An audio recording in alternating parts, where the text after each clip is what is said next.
আজ অনেক পরিশ্রম করব আর অনেক মাছ ধরবো। ছেলেটা একটা নতুন খেলনা কিনে চেয়েছে, মাছ বিক্রির টাকা দিয়ে আজ তাকে একটা নতুন খেলনা কিনে দিব। এ কি আমার জালটা টেনে তুলতে পারছি না কেন? এ কি? জেলে যখন নদী থেকে তার জাল প্রাণপণে টেনে তোলার চেষ্টা করছিল, ঠিক সে সময় হঠাৎ করে জেলের হাতে থাকা বাকি জালে দাউ দাউ করে আগুন ধরে যায়। আরে আরে, এসব কি কাণ্ড ঘটছে? আমি তো কিছুই বুঝতে পারছি না। আমার আশেপাশে কোনো অপশক্তি নেই তো? না না, কোনো অপশক্তি নেই, তবে জলপরি ঝিনুকমালার শক্তি আছে। বেশ করেছি, তোর জাল পুড়িয়ে দিয়েছি। আমার নদীতে কাউকে মাছ ধরতে দিব না। যা, চলে যা বলছি এখান থেকে। না না জলপরি, তুমি এই গরিব জেলের পেটে লাথি দিও না। মাছ ধরতে না পারলে যে আমি আমার পরিবার নিয়ে না খেয়ে থাকবো। জালটাও পুড়িয়ে ফেললে আমি এবার মাছ ধরবো কি করে? মানুষের বাচ্চা, বেশি কথা বলিস? তোকে না বলেছি এখান থেকে চলে যেতে? চলে যাবি নাকি তোকেও জাদু দিয়ে পুড়িয়ে দিব? তখন আর পরিবারের মুখও দেখতে পারবি না। না না, মেরো না মেরো না, চলে যাচ্ছি আমি।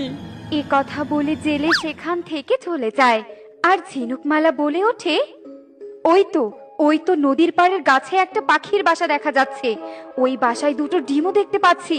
যাই, ডিম দুটো পেড়ে খেয়ে নেই। এই বলে ঝিনুকমালা মানুষের রূপ ধারণ করে সেই গাছের কাছে চলে যায় আর তার জাদু দিয়ে পাখির বাসা ভেঙে নিচে ফেলে দেয়। ঠিক তখনই সেখানে সেই পাখি চলে আসে। আমার বাসাটা ভেঙে ফেললে আর আমার ডিমটাও ভেঙে গেছে। কেন করলে আমারটা? এই পাখি, চুপ কর তো, কানের কাছে কিচিরমিচির করবি না। যা, চলে যা বলছি। আমি এখন এই ডিম দুটো খাবো। ছেড়ে দে, আমার ডিম ছেড়ে দে বলছি। উফ, আমাকে বিরক্ত করছিস?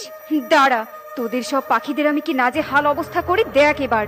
এ কথা বলে ঝিনুকমালা রেগে উঠে দাঁড়ায় আর তার জাদু শক্তি দিয়ে গাছের ডালে থাকা সব পাখিদের বাসা একে একে ভাঙতে থাকে। আর সব পাখিরা ঘর হারা হয়ে দিক বিদিক উড়তে থাকে। এটা কি করলে তুমি? সব পাখিদের বাসা ভেঙে দিলে। তোমার মনে কি একটু মায়া দয়া নেই? তুমি জানো পাখিদের বাসা তৈরি করতে কত কষ্ট হয়? বেশ করেছি, ভেঙে দিয়েছি, বেশ করেছি। আমি হলাম জলপরি ঝিনুকমালা। আমার যখন যা ইচ্ছে করবে তাই করব। যে বাধা হয়ে দাঁড়াবে তাকেই শাস্তি দিব। জলপরি যে এত অত্যাচারী হয় আগে জানতাম না। হায় হায় রে, আমাদের পাখিদের বাসাগুলো ভেঙে কি করে দিয়েছে গো। হায় হায় রে।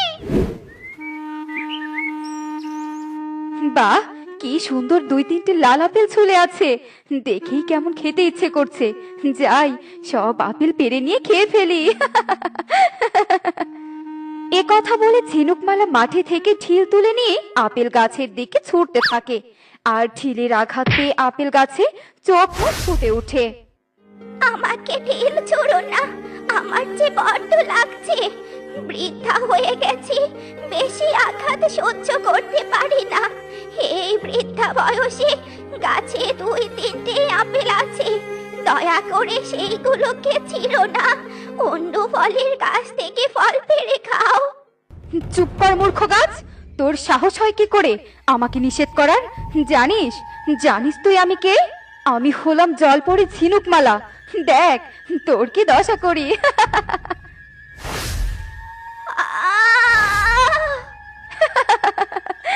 দেখ দেখ আমাকে নিষেধ করার ফল কি হলো। থাক বৃদ্ধা আপেল গাছ, ভাঙা ডালপালা নিয়ে দাঁড়িয়েই থাক, আমি চললাম। এ কথা বলে ঝিনুকমালা সেখান থেকে চলে যায় আর বৃদ্ধা আপেল গাছ ব্যথায় কাতরাতে থাকে। জলপরি ঝিনুকমালা হাঁটতে হাঁটতে একটা ফাঁকা মাঠের কাছে চলে আসে আর সেই মাঠে কিছু ছোট ছোট ছেলে মেয়েদের খেলতে দেখতে পায়। বাবা, কি ছোট ছোট মানুষের বাচ্চা! এই বাচ্চাগুলোকে বশ করে যদি আমি আমার জলরাজ্যে নিয়ে যেতে পারি, তবে সারা জীবন আমি আমার দাস করে রেখে দিব। এবার তবে ওই মানুষের বাচ্চাগুলোকে জলরাজ্যে নিয়ে যাওয়ার ব্যবস্থা করি। এই বলে ঝিনুকমালা সেই ছোট্ট বাচ্চাদের উপর তার বশীকরণ জাদু প্রয়োগ করে আর সাথে সাথে বাচ্চাগুলো অজ্ঞান হয়ে পড়ে যায়। তারপর ঝিনুকমালা তার দৈব শক্তির বলে বাচ্চাগুলোকে নিয়ে অদৃশ্য হয়ে যায় অন্যদিকে কিছুক্ষণ পর, বাচ্চারা কোথায় তোমরা? বাচ্চারা কোথায় তোমরা? সব বাচ্চাদের সাথে আমার বাচ্চাটাকেও খেলতে পাঠিয়েছিলাম, কিন্তু এখন তো খুঁজেই পাচ্ছি না।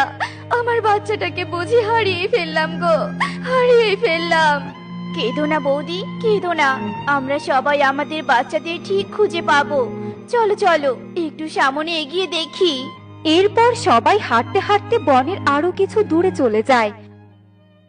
বাচ্চারা কোথায় তোমরা? বাচ্চারা কোথায় তোমরা? আর এক নাগরাজের গুহার সামনে এসে পৌঁছায়। সবার চিৎকার চেঁচামেচিতে নাগরাজ গুহা থেকে বেরিয়ে আসে আর বলে, আহ, চিৎকার চেঁচামেচি করে আমার ঘুমটাই নষ্ট করে দিলি তোরা। মনে হচ্ছে সব কটাকে এক ছোবলে উপরে পাঠিয়ে দেই। ক্ষমা করবেন নাগরাজ, আমাদের সবার বাচ্চা হারিয়ে গেছে, তাই তাদের খুঁজতে খুঁজতে ভুলে আপনার গুহার সামনে চলে এসেছি।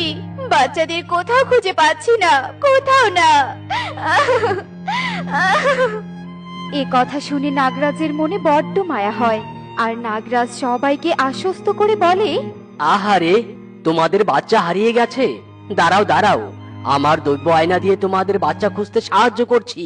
আমার হুকুমের দাস জাদুর আয়না, জাদুর আয়না, দেখাও এই মানুষগুলোর বাচ্চা কোথায়। এক্ষুনি তাদের অবস্থান প্রকট করো আমার সামনে।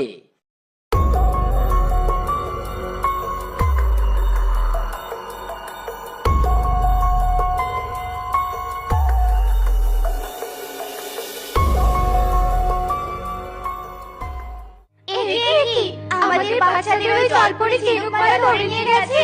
হায় হায় রে, কিভাবে এবার আমাদের বাচ্চাদের উদ্ধার করব? হায় হায় রে। তোমরা হায় হায় করো না, আমি ওই ঝিনুকমালার কাছ থেকে তোমাদের বাচ্চা উদ্ধার করে দেব। চলো চলো সবাই আমার সাথে ওই নদীর পাড়ে চলো, ওই নদীতেই অত্যাচারী ঝিনুকমালাকে পাওয়া যাবে।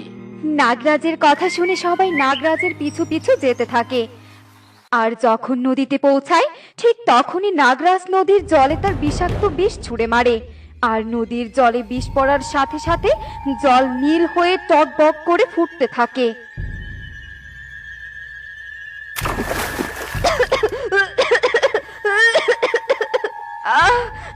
আমার আমার কষ্ট হচ্ছে। এই তোরা তোরা নদীর জলে কি মিশিয়েছিস? আমি নিঃশ্বাস নিতে পারছি না, নিঃশ্বাস নিতে পারছি না। শয়তান ঝিনুকমালা, মানুষ রূপে পশু পাখি থেকে গাছপালার উপর অনেক অত্যাচার করেছিস, আবার এই নিরীহ মানুষগুলোর বাচ্চাদের ধরে নিয়ে এসেছিস। ফিরিয়ে দে, ফিরিয়ে দে বলছি। একজন নাগরাজ হয়ে তুই মানুষের দালালি করতে এসেছিস? আমি ফিরিয়ে দিব না। কি করবি তুই? আমার জাদুতে তোকে আমি ভস্ম করে দিব। তোর জাদু প্রয়োগ করার আগেই আমার বিষে তোর মৃত্যু ঘটবে। দে বলছি, বাচ্চাদের ফিরিয়ে দে। না না, দিচ্ছি দিচ্ছি ফিরিয়ে।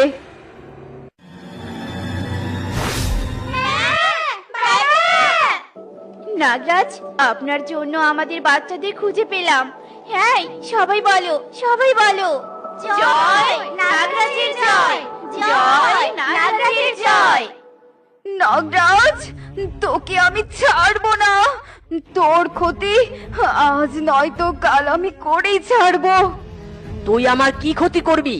দেখ তোর আমি সারা জীবনের জন্য কি দশা করি। এই কথা বলে নাগরাজ ঝিনুকমালার ওপর তার নাগ শক্তি প্রয়োগ করে। আর সাথে সাথে ঝিনুকমালা একটা ইঁদুরে পরিণত হয়ে যায়। ঝিনুকমালার এই পরিবর্তন দেখে সবাই হাসিতে লুটিয়ে পড়ে। এই চলো সবাই চলো, আমরা আমাদের নিজেদের জায়গায় ফিরে যাই।